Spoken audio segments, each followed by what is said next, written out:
नमस्कार मित्रों। आप लोग के बीच एक राजनीतिक सॉन्ग दे रहे हैं। अच्छा लगे इसको सब्सक्राइब कीजिएगा, शेयर कीजिएगा, चैनल को फॉलो कीजिएगा। कि 20 साल से अझुरैले बा पलटी खाली कइले बा। 20 साल से अझुरैले बा पलटी खाली कइले बा। कुर्सी बचैले बा, अरे कुर्सी बचैले बा अपना फेरा में। एकरा बाद आगे एगो नया पार्टी लॉन्च कइले बा बिहार में कि बिहार में आगाज बाटे, नया जन सुराज बाटे। सब के रेल के सुतैले बा, दिल्ली भगैले बा।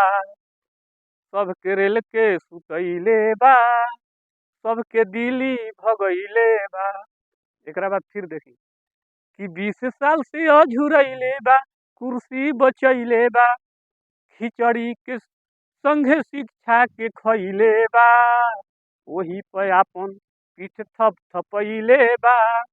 विकास के जनैले बा। एकरा बाद आगे सुनी कि नया जन सुराज बाटे, गरीबवन के नाज बाटे।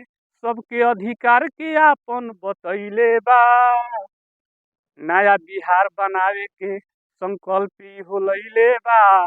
आ नीतीश के पैजामा सर कैले बा। एकरा बाद 20 साल से अझुरैले बा पलटी खाली कइले बा। कुर्सी बचैले बा, आपन अफसर के राजा बनैले बा। आपन अफसर के राजा बनैले बा, बिहार के इहे बतैले बा। एकरा बाद में कि नया जन सुराज बाटे, बिहार के आगाज बाटे। सब नेता के धोती उठा के लख दवैले बा। जनता के आपन अधिकार के बतैले बा, वही से पूरा बिहारे में छैले बा। एकरा बाद में 20 साल से अझुरैले बा, जे गइल पटना में ओकरा के भरपेट पीटवैले बा। अब के चुनाव में हिसाब एकर पाका बा।